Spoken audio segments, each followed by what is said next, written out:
देवरानी को लगी शहर की हवा। प्यार का महीना चल रहा हो और प्यार में पड़े लोग गुलाब, चॉकलेट, टेडी ना खरीदे, ऐसा हो सकता है भला?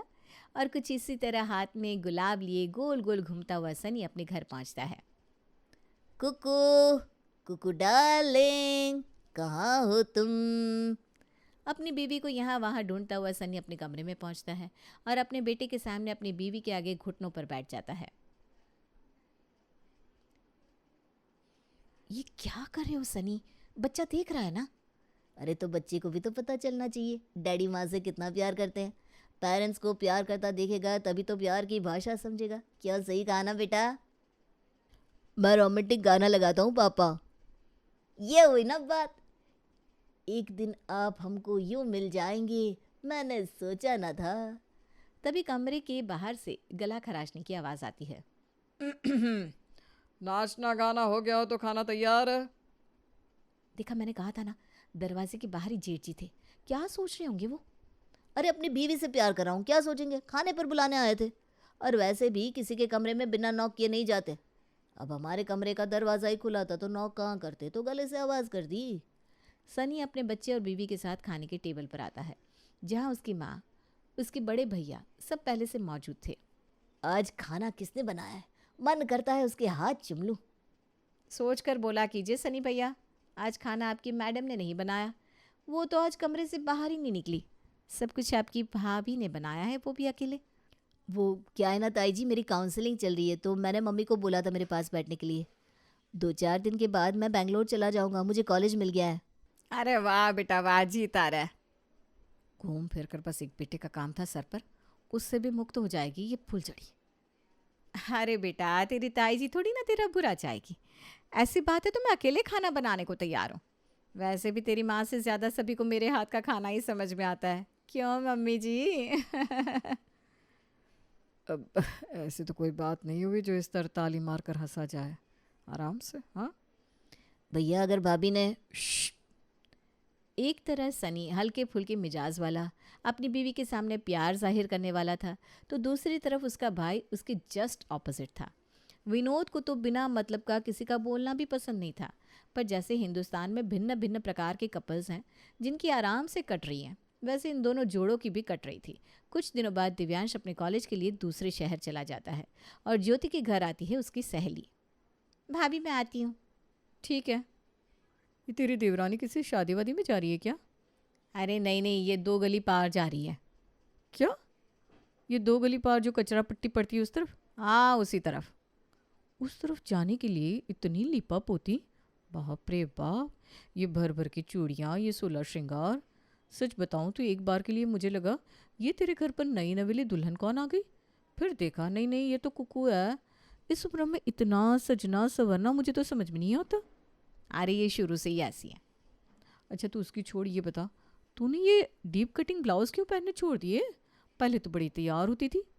अरे तू पागल है क्या? बच्चे बड़े हो गए हैं, 40 की उम्र है मेरी। अब तैयार होकर किसे दिखाऊंगी? और फुर्सत भी कहाँ है?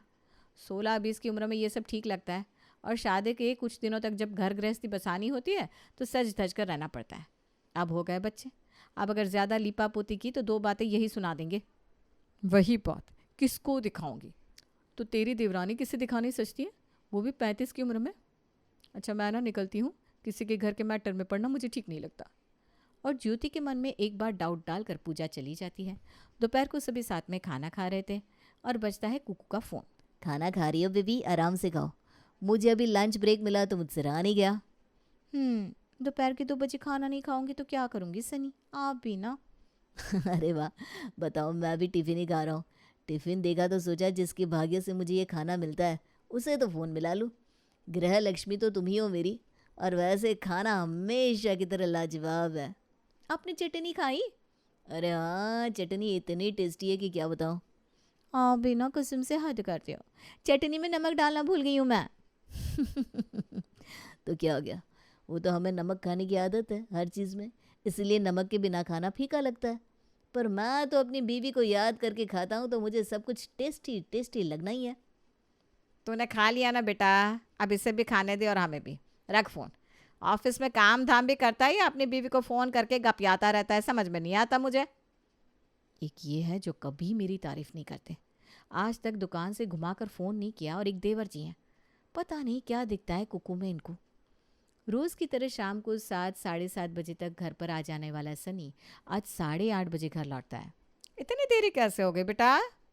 आज आप ही कह रही थी ना मम्मी कि मैं दिन भर अपनी बीवी से ऑफिस में बैठा पियाता रहता हूँ। वो दिन अब गए, लग गया ग्रहण। अब वक्त से 2 घंटे पहले ऑफिस जाना पड़ेगा और रात में वक्त से ज़्यादा काम भी करना पड़ेगा। इतना प्रेशर आ गया है अचानक से, क्या बताऊँ। वो कैसे जी? हमारे डिपार्टमेंट के बॉस का प्रमोशन हो गया है तो उन्हें कहीं और ट्रांसफ़र मिल गया और दूसरे डिपार्टमेंट के बॉस को यहाँ भेज दिया। अब शुरुआत में 2-4 दिन तो ड्रामा करेगा ही।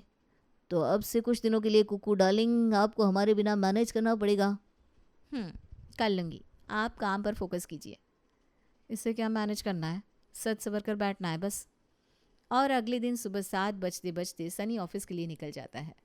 सुबह के 9 बजे ज्योति नाश्ते की तैयारी कर रही थी, तभी उसकी देवरानी सच सवर कर रसोई में आती है। तू तो देवर जी के साथ उठ गई थी, फिर इतनी देवर क्यों की कमरे से बाहर आने में? अच्छा नहीं, साज श्रृंगार में वक्त लग जाता होगा ना। ऐसी बात नहीं है भाभी, सिर्फ बाहर से चमकने से कुछ नहीं होता, अंदर से भी चमक होनी चाहिए, इसलिए मैं एरोबिक्स कर रही थी। बढ़िया ये एरोबिक्स करने वाली। जाओ बाहर डाइनिंग टेबल पर प्लेट्स लगाओ, घर के कामों को ही भाग भाग कर लूँगी ना तो वज़न ऐसे ही कम हो जाएगा। दोपहर के वक्त दूसरे मोहल्ले से एक औरत शुभा के घर आती है। भाभी जी वो क्या है ना, पिछले हफ्ते ही मेरे बेटे की शादी हुई है। शादी के बाद हमारे में ये रस्म होती है कि 7 सुहागनें मिलकर कुआं पूजन करती हैं। तो वही मैं नई दुल्हनों को ढूंढ रही थी तो पता चला आपके घर में भी एक नई दुल्हन है, शायद आपकी बहू होगी ज्योति जी। क्या? मेरी कोई बहू नहीं है, वो मेरी देवरानी है। और कोई नई सुहागन नहीं है, वो 17 साल का बच्चा है उसका। हद होती है, जिसे देखो मुझे मेरी देवरानी की सास बना देता है। उस हिसाब से आपकी तो मम्मी जी कुछ दिनों बाद 100+ में ही गिनती होने लगेगी। ये सुगंधा के चक्कर में नींद खराब हो गई आज।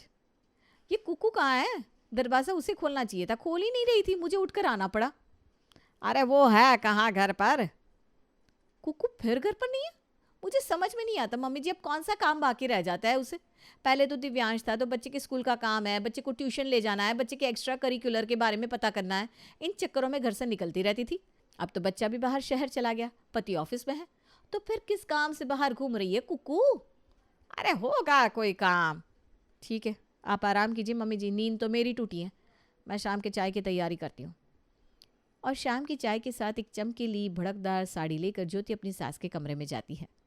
यह आपके लिए मम्मी जी। हट बहू, क्या कुछ भी, ये कोई मेरी उम्र है ऐसी भड़कीली साड़ी पहनने की? हर चीज़ की एक उम्र होती है, एक वक्त होता है। अभी ऐसे तैयार होकर निकलूंगी ना तो लोग क्या कहेंगे? वही जो आपकी छोटी बहू को कहते हैं, हर चीज़ की उम्र होती है ना मम्मी जी। तो 35 की उम्र में 16 श्रृंगार, इतनी गाढ़ी लिपस्टिक, इतना मेकअप पोत कर निकलना, मुझे तो समझ में नहीं आ रहा कुछ देवरानी जी का। आप ही सोचिए, दिन भर तो देवर जी घर पर रहते नहीं, तो ये साज श्रृंगार हो किसके लिए रहा है? अरे हाँ, ये तो मैंने सोचा ही नहीं। वही तो मम्मी जी, हम सीधे लोग हैं ना, इसलिए हमने ध्यान नहीं दिया। पहले तो कह सकती थी कि पति को रिझा रही हूँ, पर बेचारा पति जब कुकू कुकू करता हुआ ऑफिस जाता है तब तो मैडम बिना मेकअप की रहती है। पति के जाने के बाद मेकअप होता है और पति के आने के तुरंत बाद उतर जाता है। तो ये मेरे देवर जी के लिए तो हो नहीं रहा। और जब से देवर जी का ऑफिस लंबा चलने लगा है, आपकी छोटी बहू कुछ ज़्यादा बाहर नहीं रहने लगती। ज़रा पाबंदी लगाइए मम्मी जी, आजकल की औरतें इस उम्र में भटकती हैं। और ज्योति की बात शुभा के दिमाग में फिट बैठ जाती है। दोपहर के 12 बजे की निकली हुई कुकू जब शाम को 5 बजे आती है तो शुभा कहती है, कहाँ गई थी तू बहू? बस यहीं पास में मम्मी जी। चलो आ तो गई, वरना मुझे लगा कि आज भी रात का खाना मुझे अकेले ही बनाना पड़ेगा। इतना मेकअप करके तू थक गई होगी ना कुकू? इतना मेकअप कहाँ है भाभी, ज़रा सा तो है। अरे तू इसे ज़रा सा मेकअप कहती है? इतना तो मैं अपने भाई की शादी में भी तैयार नहीं हुई थी। कलाइयों में देखो मुश्किल से 2 चूड़ियाँ हैं मेरी, और तूने 12-12 की सेट बनाकर पहनी हुई है, जैसे तू नई नई सुहागन बनी हो। अरे भाई, शादी के कुछ महीनों तक जब तक बच्चे ना हो, पति को बांधे रखने के लिए साज श्रृंगार करना समझ में आता है, पर अब तो बच्चा हो गया, अब कहाँ चले जाएंगे देवर जी? इतना बन ठन कर रहना ठीक नहीं लगता। देवर जी तो ऐसे भी तेरे आगे पीछे डोलते हैं, फिक्र ना कर। और अब से शोभा हर वक्त नज़र रखती कि कुकू कब घर से बाहर जाती है, कब लौटती है, और ज्योति मौका मिलते ही अपनी देवरानी को ताना मार देती। आप छोड़िए भाभी, मैं आटा गूंद देती हूँ। अरे नहीं नहीं ज्योति, तेरे लंबे लंबे नाखून टूट नहीं जाएंगे आटा गूंदने में? फिर साड़ी पर आटा लग जाएगा। रोज रोज नई नई साड़ियाँ पहनती है तू। मैं नहीं चाहती खराब हो जाए। सारा काम तो मैं कर ही लेती हूँ, ये भी कर लूँगी। तू जा अपनी सहेलियों के साथ मटर गश्ती कर। अब कुछ दिनों से सनी के निकलने के ठीक बाद कुकू घर से निकलती और उसके आने के ठीक पहले वापस आ जाती, जिसे देखकर शुभा से रहा नहीं गया और रात को वो अपने बेटे को अलग ले जाकर कहती है, इसीलिए मैं कहती थी पहले सर पर इतना मत चढ़ा अपनी बीवी को। पहले तू उसे बार बार ऑफिस से कॉल करता था, दिन रात उसके साथ समय बिताता था। अब तू उसे वक्त नहीं दे पाता, तो वो वक्त बाहर से लेकर आ रही है। क्या मतलब? साफ शब्दों में ये मतलब है कि आपकी बीवी आपके हाथ से निकल गई है देवर जी। आपके बड़े भाई को देखिए, शुरू से ही मुझे डिस्टेंस पर रखा उन्होंने, तो अगर वो मुझे वक्त नहीं देते तो मुझे बुरा नहीं लगता। पर आपकी बीवी को शुरू से प्यार की आदत थी। अब जब आपसे वो प्यार उसे नहीं मिल रहा तो प्यार बाहर ढूंढने तो जाएगी ही। अब क्या बताऊं, बोलने में भी शर्म आती है। लोग थू थू कर रहे हैं। आपके जाते ही घर से निकलती है और आपके आने से ठीक पहले आ जाती है। जब आप होते ही नहीं घर पर तो किसके लिए हो रही है ये लीपा पोती? क्या भाभी? बीवी हाथ से निकल जाए तो सदमा तो लगना बनता ही है बहू, इसीलिए हंस रहा है बेचारा। आप लोगों को अगर ऐसा लगता है कि मेरी बीवी किसी के चक्कर में है तो जाकर पता कर लीजिए, और क्या पता चलेगा मुझे भी बताइएगा, मैं जानना चाहता हूँ। ये कहकर सनी वहाँ से चला जाता है। पता नहीं क्या घुट्टी पिला दी है इस लड़की ने मेरे बेटे को कि उसके खिलाफ कुछ सुनने को तैयार ही नहीं। अब हमें सबूत इकट्ठे करने होंगे बहू। वो आप मुझ पर छोड़ दीजिए मम्मी जी, ऐसा चक्कर चलाऊंगी कि ये लड़की सोचती रह जाएगी। और संडे की सुबह जब कुकू आंगन में बैठे अपने नाखूनों पर नेल पेंट लगा रही थी, हाथ में एक एनवलप लिए उसके पास एक लड़की आती है। हेलो मैम, हमने आपकी फेसबुक प्रोफाइल देखी और हमें वो बहुत पसंद आई। हमें आप जैसी एक मॉडल की ज़रूरत है अपने फॉर्म के लिए। क्या आप हमारे ब्रांड के लिए एक चेहरा बनना चाहेंगी? अच्छी खासी मोटी रकम मिलेगी आपको। नहीं नहीं थैंक यू, मेरा शौक मॉडलिंग का नहीं है। पर मैम, आप जिस हिसाब से खुद को ग्रूम करती हैं, मुझे लगता है आप ही हैं जो इस रोल पर सही बैठेंगी, वरना इतना ग्रेस तो बड़ी बड़ी मॉडलों की बॉडी पर नहीं होता। मेरा ग्रेस मेरे कॉन्फिडेंस के लिए, ना कि मॉडलिंग के लिए। मैं एक हाउसवाइफ अच्छी हूँ, थैंक यू। कुको मॉडलिंग के लिए मना कर देती है और प्रिया को वापस भेज देती है। क्या मैम, आपने बोला था कि आपकी देवरानी मॉडलिंग के लिए हाँ कर देगी, पर उन्होंने तो मना कर दिया। एक बार के लिए मुझे लगा हो सकता है इसका मन पिक्चरों में जाने का हो, पर अब मैं समझ गई हूँ ये सब जवान लड़कों को रिझाने के लिए कर रही है कुकू। मेरी देवरानी इतनी गिरी हुई होगी मैंने नहीं सोचा था। ये पकड़ 500 रुपये, अब हो गया तेरा काम। अब से मैं तुम्हें नहीं जानती, तुम मुझे नहीं जानती, समझी? अपनी देवरानी का पर्दाफाश करने के लिए ज्योति दूसरा आखिरी ट्रायल लेती है। अगली सुबह जैसे ही कुकू घर से निकलती है, शोभा और ज्योति उसे फॉलो करती हुई एक पेड़ के पीछे छुप जाती है। मैंने सुंदर सुंदर 2 जवान लड़कों को पीछे भेज दिया है कुकू के। मम्मी जी, अब आप देखिएगा अपनी बहू का तीरिया चरित्र। ओ बेबी, आई एम सिंगल। सो नहीं, मेरा मतलब है कि प्यार के महीने में यूँ सिंगल रहना मुझे अच्छा नहीं लगता। मुझे आप जैसी ही किसी मोहतरमा की तलाश थी। वहाँ मेरी गाड़ी सामने खड़ी है। अगर आप चाहें तो हम एक शॉर्ट ड्राइव ले सकते हैं, और इसके आगे क्या करना है आप पर डिपेंड करता है। कुकू कोई रिप्लाई नहीं देती और आगे बढ़ जाती है, पर शुभम अपने दोस्त के साथ फिर कुकू के पीछे जाता है। मेरा भाई बहुत ही अच्छा लड़का है मैडम। अगर आपको हम में इंटरेस्ट नहीं है तो इतना सज संवर कर निकलने का मतलब नहीं बनता। ये डिज़ाइनर ब्लाउज, ये कड़क साड़ी, ये गिरता हुआ पल्लू, ये जुल्फे, उफ उफ उफ। तुमने मेरी हिल्स नहीं देखी शायद? अबे चमन, एक उल्टे हाथ के ऐसे मारूंगी ना जाकर अपनी माँ की गोद में गिरेगा। ये सार श्रृंगार तुम जैसे रोड छापों के लिए नहीं करती। मैं तैयार होती हूँ खुद के लिए। मुझे पसंद है खुद को टिप टॉप रखना। इसका मतलब ये नहीं कि मैं अपने पति को पल्लू में बांधे रखना चाहती हूँ, या बाहर मेरा किसी से चक्कर है, या मैं किसी को रिझा रही हूँ। एक औरत अगर तैयार होती है तो खुद के लिए। जैसे तूने ये बालों पर जेल लगाया है, ये तूने जूते पहने हैं, जैसे तू खाना खाता है, अबे खुद के लिए खाता है ना। और तू ये क्या कह रहा था? मेरे भाई के साथ सेट हो जाइए, और तुम शॉर्ट ड्राइव पर ले जाना चाहते थे मुझे। लेकर जाऊं क्या थाने? एक औरत अगर 35 की हो गई, 40 की हो गई, तो वो तैयार नहीं हो सकती क्या? क्यों? बच्चे बड़े करने के बाद उसकी लाइफ खत्म हो जाती है। मेरी मर्जी, मैं तैयार हूँ, घूमूं फिरूं। अगर तुझे दिक्कत है तो आंखें बंद कर ले, वरना घूसा मारकर बंद कर दूंगी। सॉरी मैडम, हमें लगा आप हमें हिंट दे रही है। Sorry sorry. और जैसे ही कुकू दोनों लड़कों की हेकड़ी निकालकर उन्हें दौड़ाती है, शोभा और ज्योति के पसीने छूट जाते हैं। ये तो कुछ हाथ नहीं आई बहू, अब सनी को क्या कहेंगे। रात को खाने पर। 4 दिन हो गए मम्मी, कुछ पता नहीं लगा पाई तुम। रुको मैं ही खबर लेता हूँ। कुकू बेबी, आजकल कहाँ घूम रही हो तुम? तुम तो जानती हो मैंने जिम ज्वाइन किया था। वहाँ की जो अटेंडेंट थी ना उसने छुट्टी ले ली थी, तो सर ने मुझे कहा मैं ही जिम हैंडल कर लूँ। इसी बहाने मेरी भी ना अच्छी खासी अर्निंग हो रही है। वो पैसे मैं दिव्यांश को भिजवा देती हूँ ताकि तुम्हारी जेब पर बर्डन ना आए। वैसे भी घर पर बैठकर बोर होने से बेटर है कि कुछ कर लिया जाए। ऑल ओके ना मम्मी? हाँ हाँ देवर जी, आप भी क्या, खाना खाइए खाना खाइए।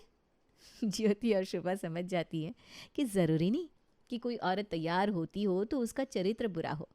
इतनी साफ चरित्र की कुकू पर शक करने के कारण अब उन्हें खुद में शर्मिंदगी महसूस हो रही थी।